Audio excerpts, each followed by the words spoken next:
So hey folks, let me know if you can hear me. I hope my microphone works. Oh, I gotta talk German. So I just wanted to introduce a new book. It just arrived today. It's about Jiu-jitsu in the German Empire between 1905 and 1914. So there was a lot of Jiu-jitsu going on at that time, and some small details were known to the jiu-jitsu community here in Germany, and this is kind of just a moment, please. Uh, it's a kind of it's a stand-up jiu-jitsu. It's not like Brazilian jiu-jitsu or ground fighting stuff. It includes all the throws and all the shimobaza and nevaza certainly, but its emphasis is and was self-defense.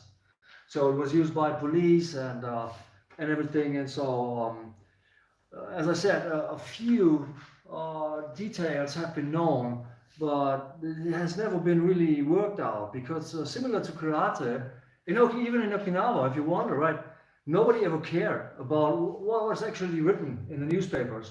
Everybody took the stories that someone made up at some point, indirect stories by second and third and fourth people hearing it from there, and so same is here in German Jiu-Jitsu. So there's a lot of Jiu-Jitsu in Germany for more than 100 years. So it says like 1905, and we were expecting that, and actually there were some things that are older from 1898 and so, but these are these are just how can I say fragmentary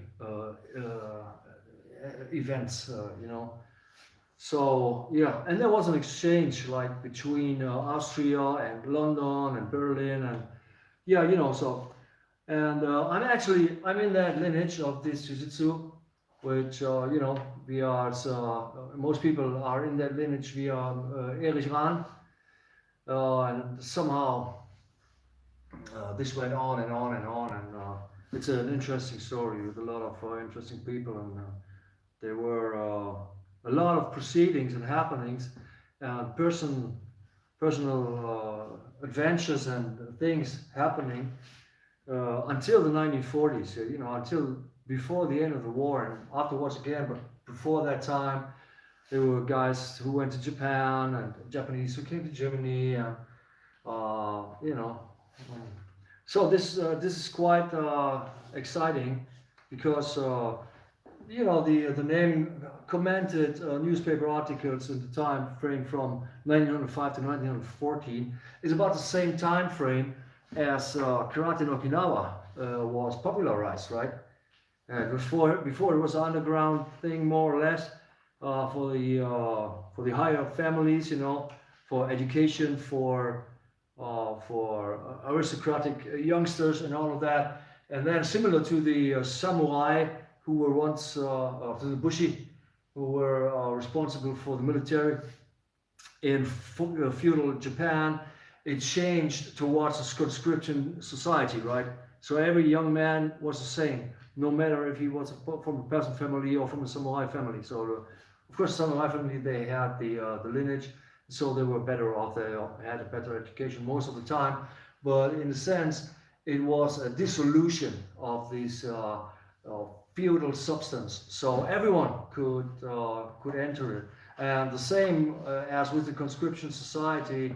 With the bushi, the turn from the bushi-based military to the conscription society-based military in Japan since the 1860s, 1870s, 1880s, and particularly also after the first Sino-Japanese War and the Russo-Japanese War, 1905. So everybody was amazing. They were nuts about martial arts. Everybody was training it.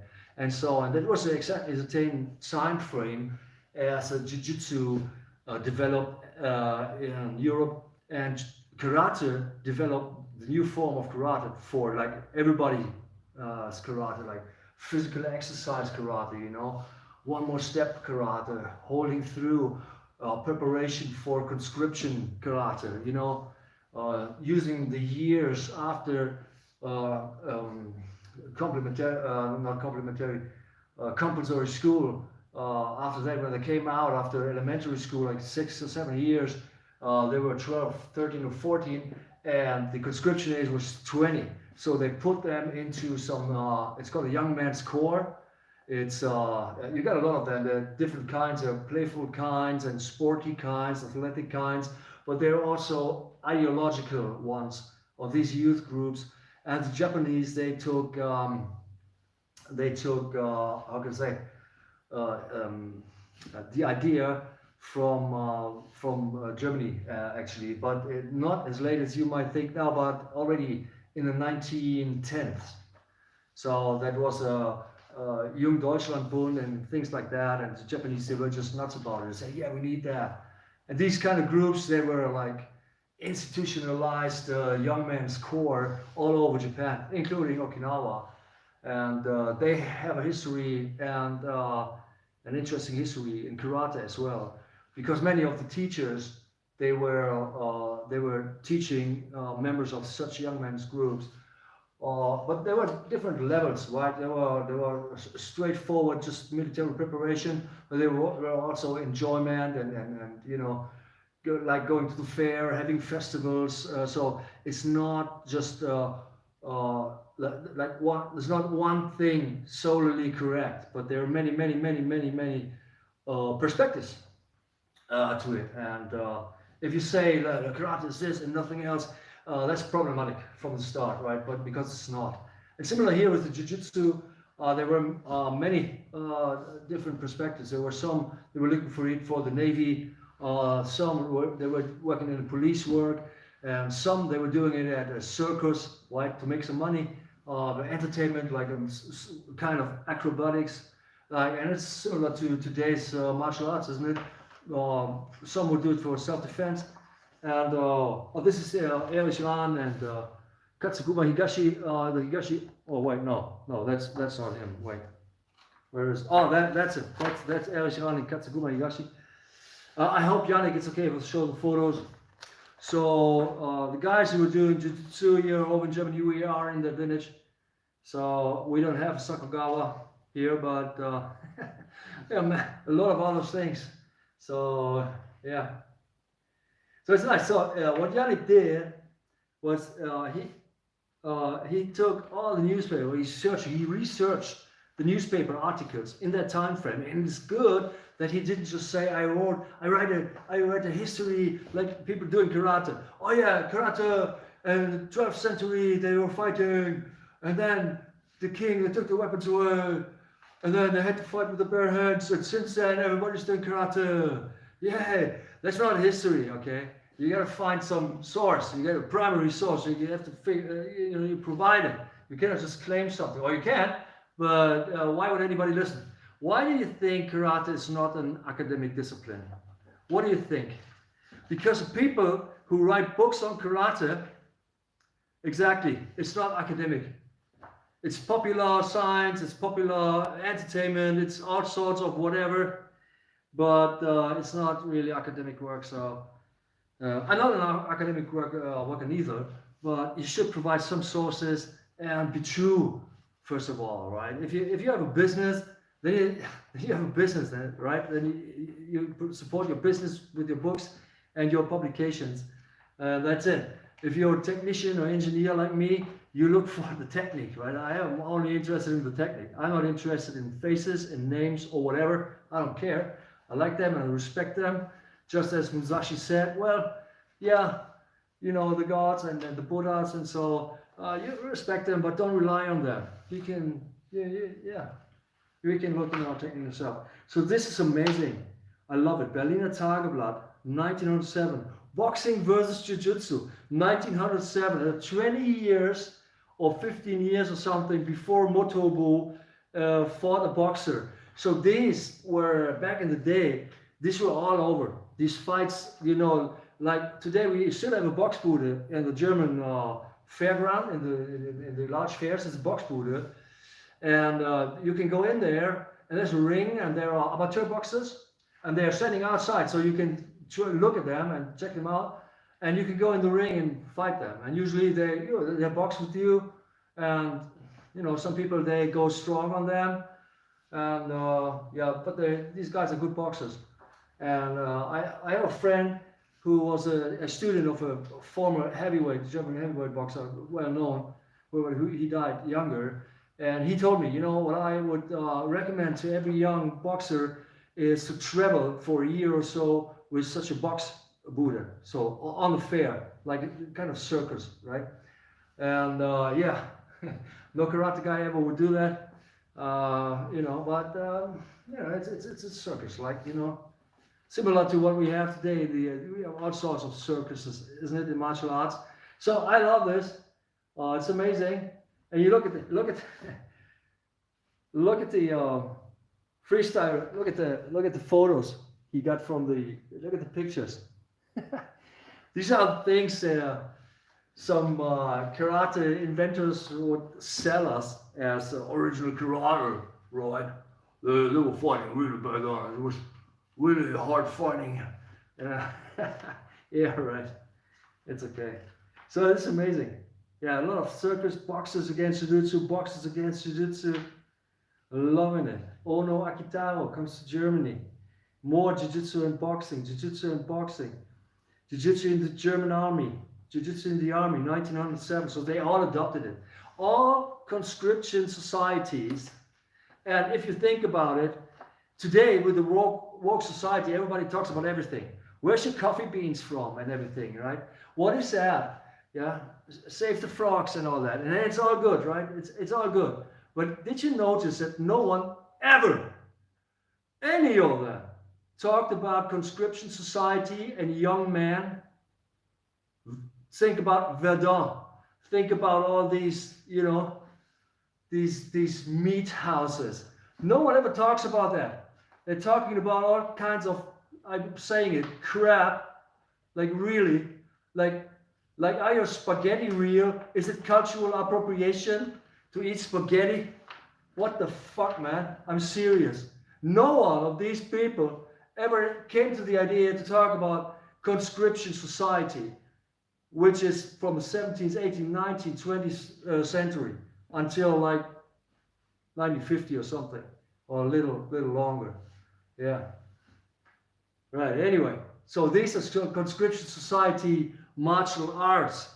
All over the world, they're still doing it. In Russia, they're doing it now with the young people. They're teaching them the weapons, training, push-ups, knife throwing, jiu-jitsu, all this kind of stuff. It's the old idea. This was an idea, everybody did it. The Prussians did it, the French did it, the British did it, the Americans, everybody did it, any country. So this jiu-jitsu, karate, and all of that, at that time, 1900, 1905, maybe a little earlier, maybe 1890 and onward, these were at least partly, there were little entertainment, circus, making money, like that, little self-defense and police forces who had to hold back a little bit, they couldn't be, they couldn't beat up every perpetrator, right? But in the army, of course, then it's a different animal, of course, because you wouldn't hold back there. So there's a lot of bayonet and all this, and you have that. You see that in the old films, and everybody was proud of it, and many are still proud of it. In Germany, it's not so the case, as this is very specific here because of our history, because we did a lot of bad things, as you know it, for some time, and that's why all these things that they are like kind of shady. We don't like to talk about that, and all of the things like the youth education and so. But in Japan and Okinawa, it was the same. It was going on everywhere, and so there's a connection. It's all connected. We are all connected in these kind of let me say conscription society martial arts of the early 19th century, 1900 something onward, because every country did it. Every country did it for fun, for sports, for athletics, for entertainment, for circus, for police, as well as for training. The conscription, conscripts, right? So this is why we are connected, because this is a big part of whatever martial art you take. If it's, there are also these interesting stories where it's all like whitewashed, and it's also nice, and in Okinawa particularly, they have everyone's a hero, right? Everything goes back to Sakugawa, legendary people who might have existed or might not, or might have just the same name, or who knows. And but nobody talks about what was going on between 1905 and 1945 in Okinawa. The same, right? It's they were the Okinawan young men. They were all over Asia. Yeah, they were all in all sorts of battalions and whatever, all over Asia. And some of them saw fighting, some not. Well, and then they returned in 47. There was no, in Japan, I don't think, they had a few trials, right? The Tokyo trials, where they hung some people, same as, similar to Germany, where afterwards they had to let them all go. And the Okinawans, they were like, oh, we didn't do anything. We're peaceful people. This is what they did. When in fact they were like ideologized for almost 50 years, half a century. And then whoop-de-whoop, within a second, they were all like, no, we're all friends. So that's interesting, right? And that's why it's important to have a chronological a time frame that is smaller. You cannot just talk about 100 years. You have to have a chronology. You have to have chronology like in karate 4K. Let's say up until, let's say, like 1867 or something, right? And then 1872 to 1879, and 1879 until the first Sino-Japanese War, 1894. Then from there to the Japanese Russo-Japanese War, and then until 1910, and then 40, then Taisho democracy. So you have to split it. And also 1945 there's a borderline, there's a crack, there's a huge crack, a rift that you need to consider. Of course, but nobody likes that. Naturally not in Okinawa, because they have this narrative, where they say the peaceful martial arts, Heiwa no Bu, and all these marketing ideas they have with the UNESCO and Olympia and all of that. So this just doesn't fit. So they cannot have that. They cannot have the truth. But anyway, so this is a very nice, interesting book. I didn't even read it now. I just flipped through it, and maybe I'll come back with some more detailed explanation about it. Well, it's in German, so unfortunately for most of you guys, you will not understand that. You could probably, I guess, but I'm going to talk to Yannick. Maybe he can translate that to English. He should. If you ask me, he should, because this is amazing. And then we could compare with what happened in London. I know Simon Keegan, he wrote something about it. What happened in the USA? Who was the president? The Roosevelt or the one Teddy or some? I'm not so good in American history, but he did jiu-jitsu or judo in 1900, I don't know, 5 or something as well. So yeah, it's a super interesting topic, and it's related to conscription societies where young men from the age of 12, 30, 40, and so on were in stages, were built up to create mass armies, right? Because that was the time, And again, it's a shame that all these woke people never even think about that and talk about everything. They never talk about this. It's screaming to the heavens that they don't talk about that. Nobody talks about that. Nobody. This is such a shame, Conscription societies. All the young men. Yeah. All right then. Jiu-jitsu, conscription society. Same year, same time frame as development of karate in Okinawa and the school system with the Tosoanku, which before was something completely different.